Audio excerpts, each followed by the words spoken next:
quiero es en este momento dar un mensaje de tranquilidad a los valencianos y decirles a todos los valencianos que su ayuntamiento está más que saneado, que hemos venido haciéndolo así durante 20 años, que gestionamos con rigor desde la responsabilidad y desde el compromiso de seguir mejorando la calidad de vida de los valencianos.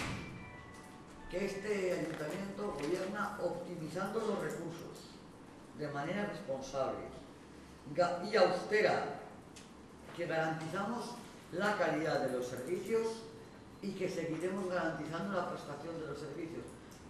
Que cuando pedimos créditos, y esto es muy importante, este sí que es un dato de saneamiento, cuando pedimos créditos, los bancos nos ofrecen las mejores condiciones del mercado y acuden a cada una de las peticiones más de 15 entidades financieras con propuestas de ofrecimiento del doble de lo que estamos pidiendo.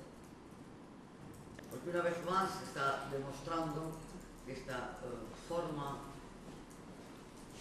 de desgobierno permanente que ni atiende a las necesidades de austeridad, en su caso, a las medidas adoptadas en su momento por la Unión Europea, ni las sigue, ni las mantiene, y ha asegurado hoy que hasta final de año no se sabrá con certeza qué ayuntamientos podrán endeudarse en el 11.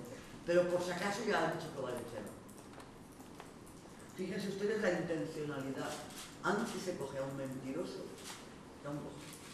Se trata de un nuevo ataque en nuestra ciudad, porque solamente se entiende si es en términos electorales. Es un nuevo ataque a los valencianos. Los valencianos contestaremos a este nuevo ataque al gobierno, quitándoles más votos de las urnas. Señor Pedro Castro, que ayer rápidamente salió a meterse con el Ayuntamiento de Madrid y de Valencia, en vez de defender aquello que nos une a los ayuntamientos, se dedica a enemistar a los ayuntamientos y a defender los intereses de Ferraz por encima del interés general de los ayuntamientos. Sale y ha dicho hoy, que también lo hemos oído todos, qué bueno es lo que ha hecho el gobierno. Por fin podremos aplicar esas políticas sociales de las becas del libro, de las becas de comedor, el menjar en casa, bueno, llevar a la asistencia. Pues todo eso es gasto corriente, para eso no es esto crédito. En el caso